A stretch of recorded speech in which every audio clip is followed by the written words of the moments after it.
বিয়ের ৭-৮ মাস পরের ঘটনা। অফিস থেকে বাড়িতে ফিরে এসে দেখছি ছোট খালা শাশুড়ি এসেছে।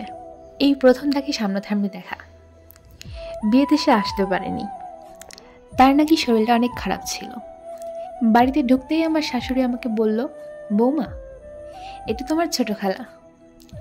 আমি সালাম করতে সে আমাকে সালামের উত্তর দিয়ে বলল, অফিস থেকে ফিরলে বুঝি? হ্যাঁ আন্টি।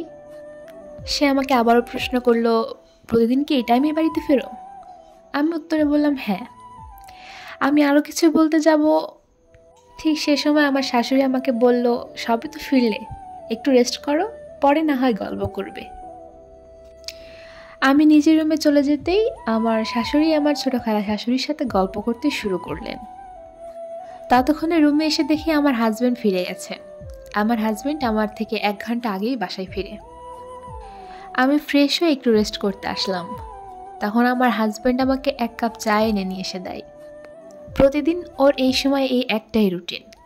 ও যখন ফিরে তখন আমার শাশুড়ি মা তাকে চা করে দেয়, আর আমি যেহেতু পরে ফিরি, আমি ফিরলে আমার হাজব্যান্ডই আমাকে চাটা করে দেয়। চাটা করে যখন চাটা আমার জন্য ঘরে নিয়ে আসছিল, তখন এই ব্যাপারটা আমার খালা শাশুড়ির চোখে পড়ে। তখন হয়তো তিনি কিছু বলেনি, কিন্তু ঘটনাটা ঘটলো তার একটু কিছু পরেই। রাতের রান্নাটা আমরাই করি। আমরা বলতে আমি বোঝাতে যাচ্ছি আমি আর আমার হাজব্যান্ড। তরকারি বলতে সেদিন ছিল পনির তরকারি আর ছোলার ডালনা। তরকারিগুলো ততক্ষণে রান্না হয়ে গেছে, আর বাকি শুধু লুচি। আমার হাজব্যান্ড লুচি বেলে দিচ্ছে, আর আমি লুচিগুলো ভেজে নিয়েছি।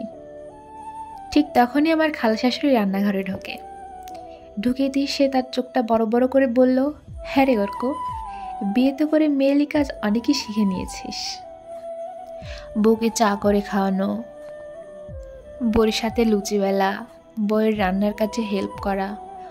অফিস থেকে ফিরে তো রেস্টটাও করতে পারিস না একটু। বউয়ের হুকুম বলে কথা, বউ বললে তো শুনতেই হবে, যতই হোক চাকরি করা বউ তো।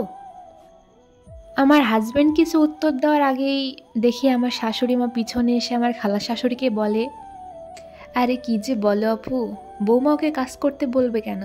এগুলো সব আমিই ঠিক করে দিয়েছি।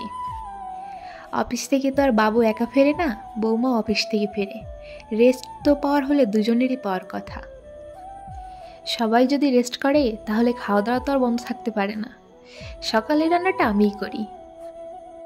ওরা খেয়ে দিয়ে দুজনে অফিসে চলে যায়। তোমার ভাই আর আমি এমনিতেই সকালে উঠতে পছন্দ করি।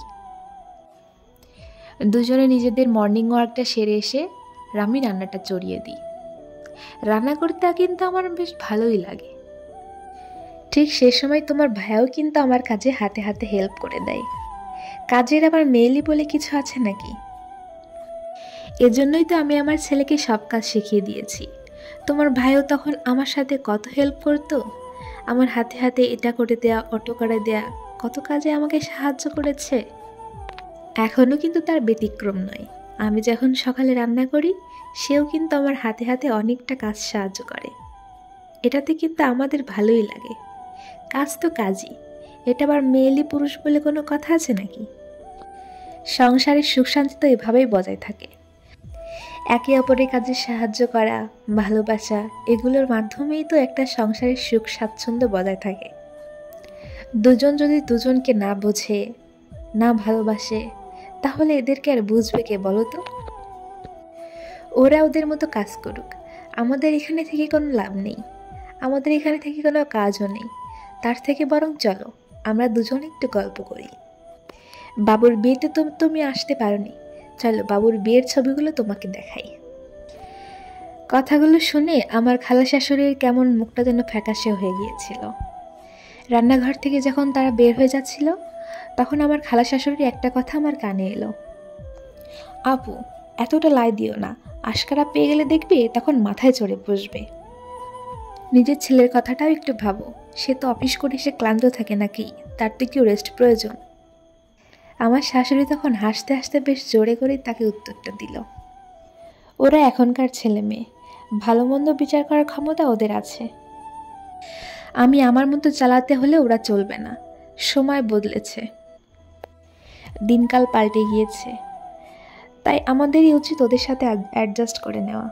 আর সেই অ্যাডজাস্ট যদি করে উঠতে না পারি, তাহলে হয়তো নিজেদের মধ্যেই সমস্যাটা আরও বাড়বে, ভুল বোঝাবুঝি বাড়বে, নিজেদেরকে তাই আরও আধুনিক হয়ে উঠতে হবে। পুরনো রীতিনীতির সাথে ওদেরকে মিলালে আর চলবে না। বুঝলে আপু, বৌমা কখনোই নিজের মেয়ে হয় না, আর শাশুড়ি কখনোই নিজের মা হতে পারে না। নিজেদের মধ্যে যদি একটু বোঝাপড়াটা তৈরি করে নেওয়া যায়, তাহলে একটা সুন্দর বন্ধুত্ব তৈরি হয়। আমার ছেলেটার ভালো মন্দ হিসাব করতে গেলে আমার উচিত আমার বৌমাকেও ভালোবাসা। আর এই জন্যই বাবুকে বিয়ের পরপরই বলে দিয়েছি, যে কাজটা নিজে করে নিতে পারবে সে কাজটা নিজেই করে নিও। বউ এসেছে মানে বউকে হুকুম করে নিজে পায়ের উপর পা তুলে খাবে, সেটা কিন্তু চলবে না। বুঝতে হবে, তোমার বউ কিন্তু সব কিছু ছেড়ে তোমার কাছে এসেছে, তুমি কিন্তু যাওনি, তাই অবশ্যই তোমাকে সহযোগিতা করতে হবে, অ্যাডজাস্ট করতে হবে। আর দেখো না আপু, এই অ্যাডজাস্ট করার মাধ্যমে কেটে গেল ওদের 5টা বছর।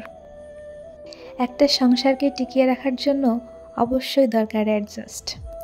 অ্যাডজাস্ট থাকলে 5 বছর কেন 50 বছরকেও একটা সংসার টিকিয়ে নিয়ে রাখা যায়। গল্প বলতে বলতে আমার ডেইলি রুটিন আপনাদের সাথে শেয়ার করলাম।